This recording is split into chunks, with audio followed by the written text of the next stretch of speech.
ጤና ይስጥልን ክቡራንና ክቡራት፣ ዛሬም እንደተለመደው ዘወትር ሮብ የምናቀርበው ዳህናን እናስተዋውቃቸው የሚለውን መርሃ ግብራችን ይዘን መጥተናል። ይህን ዳህናን እናስተዋውቃቸው የሚለውን መርሃ ግብር በዳህና ወረዳ የመንግስት ኮሚኒኬሽን ጉዳዮች ጽሕፈት ቤት በፌስቡክ በቲክቶክ እና ዩቲዩብ አካውንታችን በቀጥታ ስርጭት ማግኘት የምትችሉ መሆኑን እየገለጽን ዛሬም እንደተለመደው ዳህናን ስናስተዋውቅ ዳህና ምን ሀብት አላት የሚለውን መሰረታዊ ጥያቄ ይዘን መጥተናል። እንግዲህ ዛሬ ከዳህና ወረዳ የኢንቨስትመንት ጽሕፈት ቤት ከአቶ መንግስት ደረጀና ከአቶ ጥበቡ ቢራራ ጋር ቆይታችን እናደርጋለን። አቶ ጥበቡ ቢራራ የዳህና ወረዳ ኢንቨስትመንት ጽሕፈት ቤት ኃላፊ እንዲሁም አቶ መንግስት ደረጀ ማዕድን ፈቃድና አስተዳደር ቡድን መሪ ናቸው። እንግዲህ ከነሱ ዳህና ምን አይነት ሀብት አላት፣ በተለይም ደግሞ በማዕድኑ ዘርፍ ምን ሀብት አላት የሚለውን ወደ እናንተ ጠይቃለሁ ማለት ነው። በቅድሚያ እንግዶቻችን እንኳን ደህና መጣችሁ እንላለን። እንኳን ደህና ቆያችሁ። እሺ፣ አመሰግናለሁ። ምናልባት ጥያቄን ከማዕድን ፈቃድና አስተዳደር ቡድን መሪ ከአቶ መንግስት ደረጀ ልጀምርና ዳህና በማዕድኑ ዘርፍ ምን አይነት ሀብት አላት ብለው ያስባሉ? ወረዳችን በማዕድኑ ዙሪያ ምን ሀብት አላት ለሚለው ዳህና ወረዳ ከግብርና ቀጥሎ በኢንዱስትሪ መር ነው በሀገሪም ደረጃ የምትከተለው። እንግዲህ ወረዳዋ በማዕድን ዘርፍ ምን ሀብት አላት ለሚለው ነገር ምንድነው? እንደኛ አሁን እየሰራንበት ያለው በጥቁር ድንጋይ፣ በነጭ ድንጋይ እንዲሁም አሸዋ ነው። አሁን እነሱን በማውጣት ነው የምንጠቀመው። በተለይ በዋነኝነት ጥቁር ድንጋይ ላይ ነው እየሰራን ያለ ነው። ወደፊት ግን ከላሊበላ መነሻውን አድርጎ መሪ ወንዝ በከፍተኛ ክምችት የሚገኝ አሸዋ አለ። እሱን መንገድ ተሰርቶ እንዲወጣ ነው እያደረግን ያለ ነው። እንትን አካባቢ ያለው አሸዋ ተብሎ የሚታሰበው ማለት ነው። በጭርጉዚ ማለት ነው። እሺ፣ አዎ። ከዛ በመቀጠል ምንድነው አሁን በቅርቡ ከዞን በመጡ በሙያው በተካኑ ባለሙያዎች የማዕድን ፍተሻ 3ኛ ደረጃ የማዕድን ፍተሻ ለማድረግ አሰሳ ተደርጓል። በ4 ቀበሌዎች ማለት ነው። በእነዚህ ቀበሌዎችም በርካታ የሆነ በመጠንም በአይነትም በርካታ የሆነ የማዕድን ክምችት እንዳለ አመላካች ነገሮች ተገኝተዋል። በተለይ አለቶችም ራሱ እንደሚያሳዩት ኳርትዝ እንዳለ፣ አጌት ብሎ አጌት፣ ማላቻይት፣ ጃስፐር፣ ኦፓል እንዳሉ በሰፊው ይነገራልም። አሁንም በዳሰሳ ጥናቱ ከፍተኛ የሆነ ክምችት እንዳለ ለማረጋገጥ ይችላል። እሺ፣ እናመሰግናለን። እስኪ አቶ ጥበቡ ከዚህ ጋር ተያይዞ ምናልባትም በወረዳችን እስኪ እነዚህ ሀብቶች በእጃችን የገቡ ሀብቶች አሉ ብለው ያስባሉ? እሺ፣ በጣም አመሰግናለሁ። እንደ ዳህና ወረዳ በርካታ የተፈጥሮ ጸጋ ባለቤት ወረዳ ነው ያለን። ወረዳችን ከግብርናው ዘርፍ በተጨማሪ በማዕድኑም ዘርፍ በባህላዊ ማዕድንና በከበሩ ማዕድናት በሚል በሁለት የምንከፍላቸው የማዕድን አይነቶች እንዳሉን ወረዳችን አመላካች የሆኑ ጉዳዮች አሉ። ከዚህ አንጻር በባህላዊ መልኩ ቅድም ሲገለጽ እንደነበረው ጥቁር ድንጋይና ሌሎች አፈር፣ ቀይ አፈር፣ ነጭ ድንጋይ ለኮብልስቶን አገልግሎት የሚችልና ሌላ ቀይ አፈር በተጨማሪ ያለበት ወረዳ ነው። ከዚህ በተጨማሪ አሸዋም ጭምር ቅድም ሲገለጽ እንደነበረው ከ017 ቀበሌ እስከ መሪ ድረስ 8 ኪሎ ሜትር ርቀት ያለው ቦታ ላይ ከፍተኛ የሆነ የአሸዋ ክምችት ያለበት ወረዳ ነው። በቅርቡ እንግዲህ አስተዳደር ምክር ቤቱ ጋር በመምከር የመንገድ የቆረጣ ስራው እንደሚሰራ የጋራ መግባባት ላይ ደርሰናል እና በወረዳ ምክር ቤት ተመክሮበት ቀጣይ የመንገዱ ስራ በአጭር ጊዜ ውስጥ ተጀምሮ ሀብቱን የምንጠቀምበት ሁኔታ ይፈጠራል ብለን እናስባለን እና ይህ ሀብት መንገዱ ከተሰራ ለወጣቶች የስራ ዕድል ከፍተኛ የሆነ ክምችት በመሆኑ ወጣቶች የስራ ዕድል ይፈጠራል። እሱ ብቻ ሳይሆን ሩቅ ሂደን የምናመጣውን አሸዋ በቅርብ በምናገኝበት ጊዜ አካባቢያችንን በዝቅተኛ ዋጋ የአሸዋ ምርታችንን በአካባቢ የሚቀርብበት ሁኔታ ይፈጠራል ማለት ነው። ሁለተኛው ቅድም ወንድሜ መንግስት ሲገልጽ እንደነበረው የከበሩ ማዕድናት ጥናት ነው። የመጀመሪያ ዳሰሳ ጥናት አድርገናል። ይህንን የዳሰሳ ጥናት ስናደርግ በ3 ቀበሌዎች ነው ያካሄድነው። ይህንን ስናካሄድ ቅድም ወንድሜ መንግስት ሲገልጽ እንደነበረው አመላካች የሆኑ ቀጣይ በወረዳችን ከፍተኛ የሆነ ሀብት ሊያገኙ የሚያስችሉ አመላካች የሆኑ ጉዳዮች አሉ። ልክ አጌት፣ ኳርተዝ ቅድም ሲባል እንደነበረው ብሎ አጌት፣ እነዚህ አመላካች የሆኑ ማዕድናት ምናልባትም ወደፊት በከፍተኛ ባለሙያዎች ቴክኖሎጂን መሰረት ተደርጎ ከተጠናና ውጤት የሚያመጣ ሆኖ ከተገኘ ከፍተኛ የሆነ የማዕድን ክምችት ያለበት ወረዳ መሆኑ ማለት ነው። እሺ፣ እናመሰግናለን። ምናልባትም እንግዲህ በወረዳችን በጣም በርካታ የማዕድን ክምችት እንዳለ ነው የሚናገረው። በተለይም ደግሞ ወደ ተከዜ ኮሪደር አካባቢ የወርቅ ማዕድን እንዳለ ይታሰባል። የአሸዋ ማዕድን ክምችት ቅድም እንዳላችሁት ከላሊበላ ወንዝ ወይም ደግሞ መነሻውን ላሊበላ አድርጎ የመሪን ወንዝ ተከትሎ የሚመጣ አሸዋ አለ ተብሎ ይታሰባል። በተጨማሪም ከዚህ በፊትም እንጠቀመው የነበረ ቀውዝብ አካባቢ ወይም ደግሞ ተላ ወንዝ ላይ በጣም በርካታ አሸዋ ነበርና አሁን እነዚህ መጠቀም ያልቻልንባቸው ምክንያቶች ምንድን ናቸው? እነዚህን ያልቻልንበት መሰረታዊ ምክንያት በመጀመሪያ ደረጃ አሸዋ ደረጃ ለግንባታ ሊውል የሚችል ማለት ነው።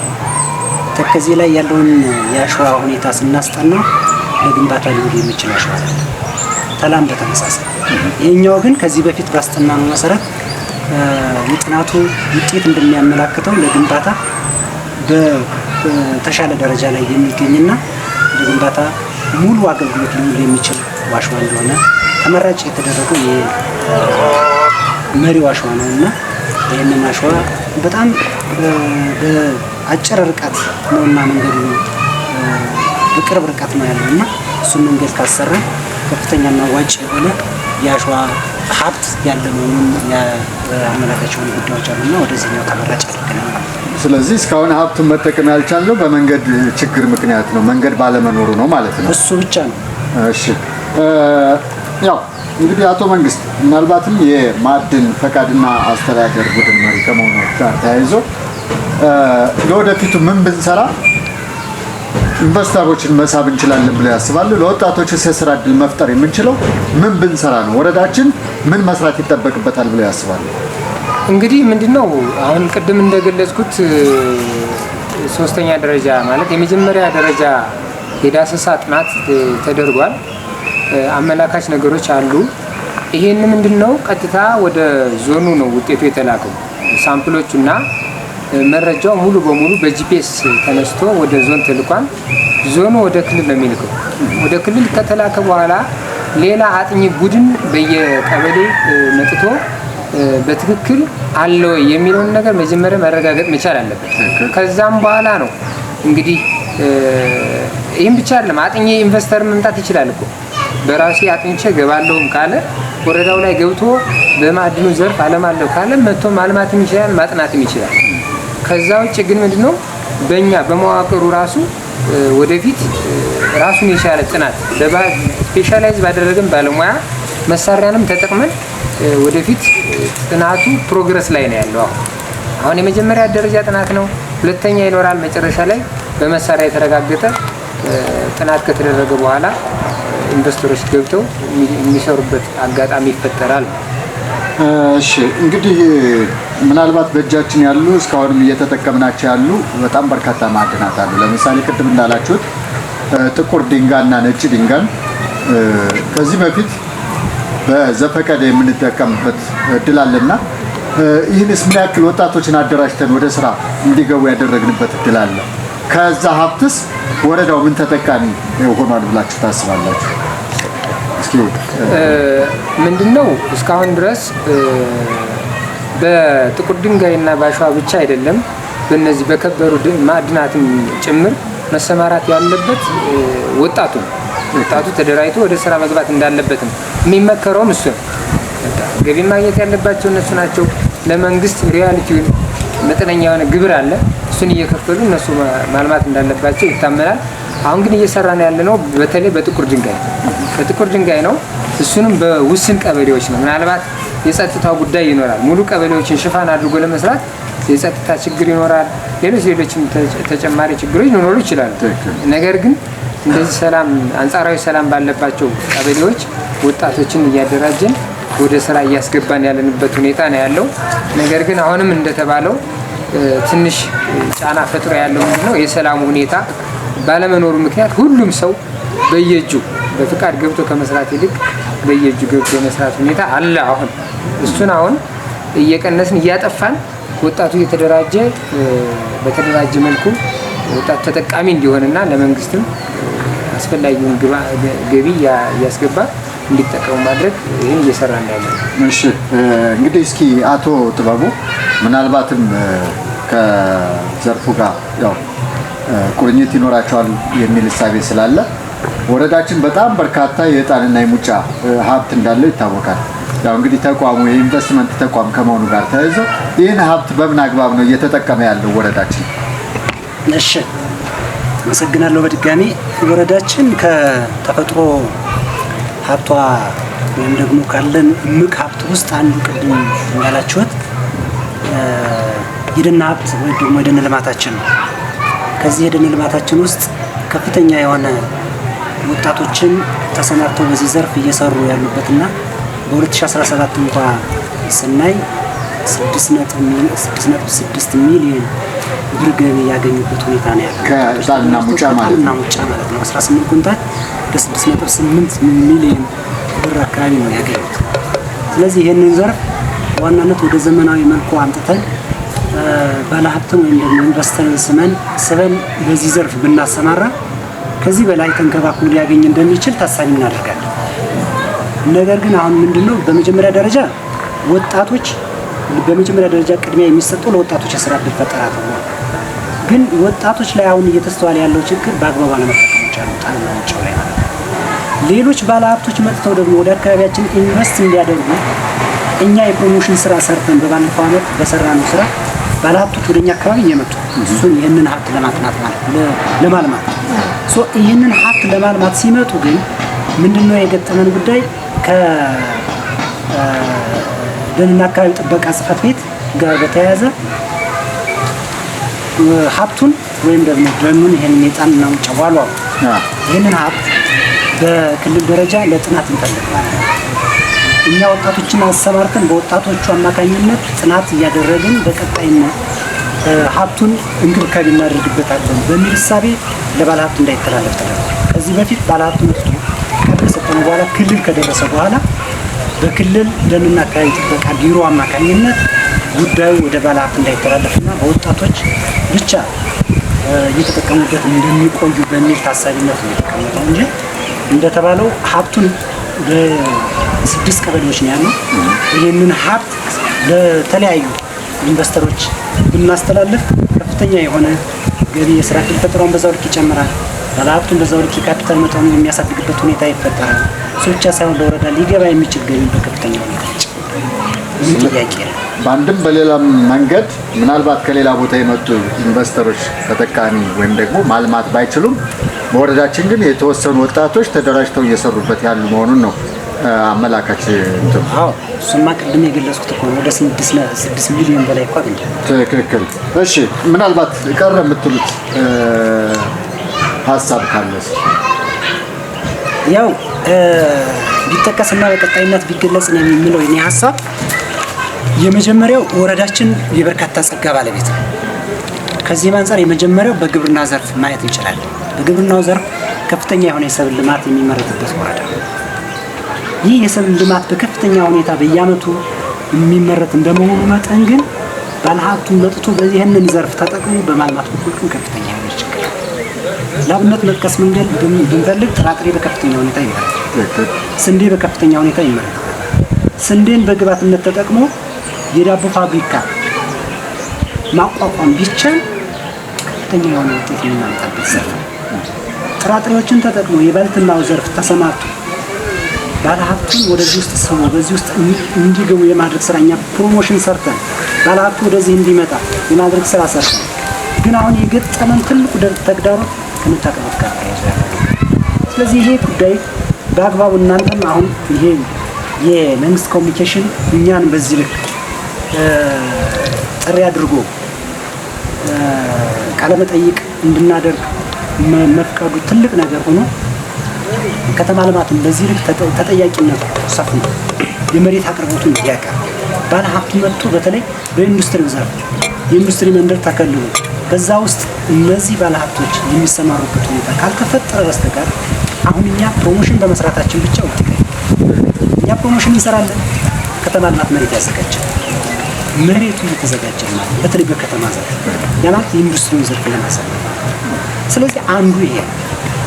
ሁለተኛው ከዚህ ዘርፍ አግሮ ፕሮሰሲንግ ቅድም እንደገለጽኩ ከግብርናው ዘርፍ ጋር በተያያዘ የንብ መንጋ አለ።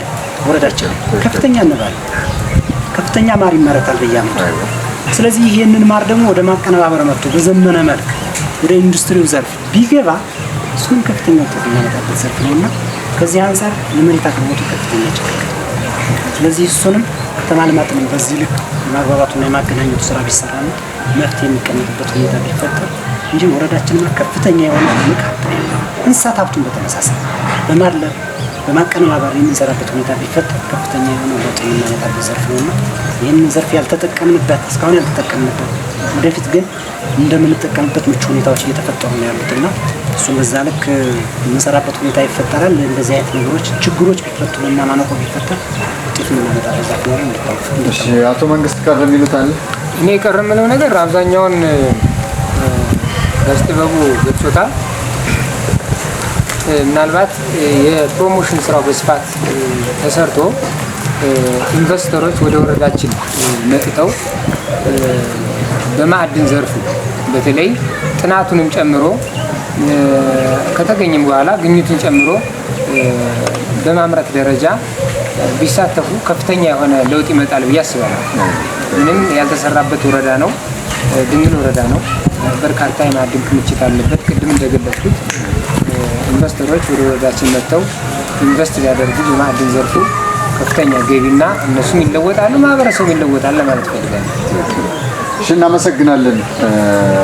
የዳህና ወረዳ ኢንቨስትመንት ጽሕፈት ቤት ኃላፊ አቶ ጥበቡ ቢራራ እና የማዕድን ፈቃድና አስተዳደር ቡድን መሪ የሆኑት አቶ መንግስት ደረጀ ጥሪያችን አክብራችሁ እዚህ ስለተገኛችሁና ለቃለ መጠየቁ ቀና መልስ በመስጠታችሁ ከልብ እናመሰግናለን። ምናልባትም ዳህና ወረዳ በጣም በርካታ ሀብት ያላት በተለይም ደግሞ በማዕድኑ ዘርፍ በጣም በርካታ እምቅ የሆነ ያልተነካ ድንግል ሀብት ያላት ወረዳ መሆኗን ገልጸን ኢንቨስተሮች ይህን ወረዳ ለማልማት ራሳችሁንም የተሻለ ደረጃ ላይ ለማድረስ ወደ ወረዳችን መጥታችሁ ሀብታችሁን እንድታፈሱ መዋለ ንዋያችሁን እንድታፈሱ አብረን እንደግ እያለ የዳህና ወረዳ መንግስት ኮሚኒኬሽን ጉዳዮች ጽሕፈት ቤትና የዳህና ወረዳ ኢንቨስትመንት ጽሕፈት ቤት ጥሪውን ያስተላልፋል። ኢንቨስት ማድረግ የምትፈልጉ መጥታችሁ የዳህና ወረዳ ኢንቨስትመንት ጽሕፈት ቤትን በማናገር የተሻለ ሀብት የምትፈጥሩበትና ወረዳውን የምናሳድግበት እድል ይመቻቻል የሚል እሳቤ ያለን። ውድ ተመልካቾቻችን እንግዲህ ዳህናን እናስተዋውቃቸው የሚለውን መርሃ ግብር በዚህ ሁኔታ አጠናቀናል። ለቀጣይ መልካም ያገናኘን። እናመሰግናለን። በዳህና ወረዳ የመንግስት ኮሚኒኬሽን ጉዳዮች ጽሕፈት ቤት የፌስቡክ የቲክቶክ እና የዩቲዩብ አካውንታችን በቀጥታ ስርጭት ዘወትር ረቡዕ ከ11 ሰዓት ጀምሮ የምታገኙት መሆኑን እያሳወቅን ዳህናን እናስተዋውቃችሁ፣ ዳህናን በጋራ እናልማ እንላለን። እንግዶቻችን ጥሪያችን አክብራችሁ ስለመጣችሁ ከልብ እናመሰግናለን። እግዚአብሔር ይስጥልኝ። እኛም በጣም እናመሰግናለን።